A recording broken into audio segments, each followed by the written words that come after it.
নিজের জানপ্রাণ ভালোবাসার নানাকে হারিয়ে নাওয়া খাওয়া ছেড়ে দিয়েছেন পরীমণি। নানার জন্য বিলাপ করে করে কাঁদছেন পরী। এমনকি কাঁদতে কাঁদতে বারবার মূর্ছা যাচ্ছিলেন পরীমণি। নিজের 15 মাস বয়সী ছেলে রাজ্যের জন্য আবার সামলেও নিচ্ছিলেন। আজকে নানার দোয়া মিলাদের আয়োজন করেছেন পরীমণি। সেখানে উপস্থিত ছিলেন ভান্ডারীর হুজুর ও গরিব দুঃখীরা এবং আত্মীয় স্বজন। মিলাদে পরীমণি নিজ হাতে রান্না করে দুপুরে সবাইকে খাওয়ান। এক ভিডিওতে দেখা যায় পরী নিজে রান্না করে নিজ হাতে বেড়ে খাওয়াচ্ছেন সবাইকে। এ যেন কোনো নায়িকা পরীমণি নয়, এ যেন অন্যরকম এক পরী। অনেকেই এ পরীর রূপটি জানেন না। পরী নীরবে নিভৃতে অনাথ দুস্থ মানুষকে সাহায্য করে গেছেন আগে থেকেই।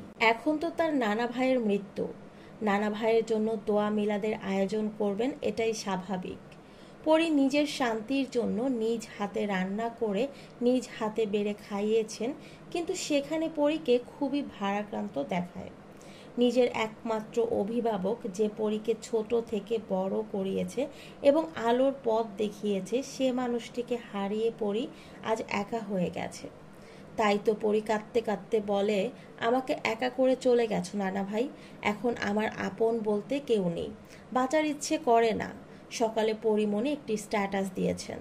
সেখানে পরীমণি লিখেছেন, নানা ভাইয়ের পছন্দের পায়েস রান্না হচ্ছে, কিন্তু নানা ভাই বেঁচে নেই। নানা ভাই আমার হাতের পায়েস খেতে খুবই পছন্দ করতেন, কিন্তু এখন আর কেউ আমাকে বলবে না আমার জন্য পায়েস রান্না করতে। এরকমই একটি স্ট্যাটাস পরীমণি সকালবেলা দিয়েছেন। সেই সাথে ছোট্ট একটি ভিডিও দিয়েছেন নানা ভাইয়ের কবরের এবং পায়েস রান্না হচ্ছে।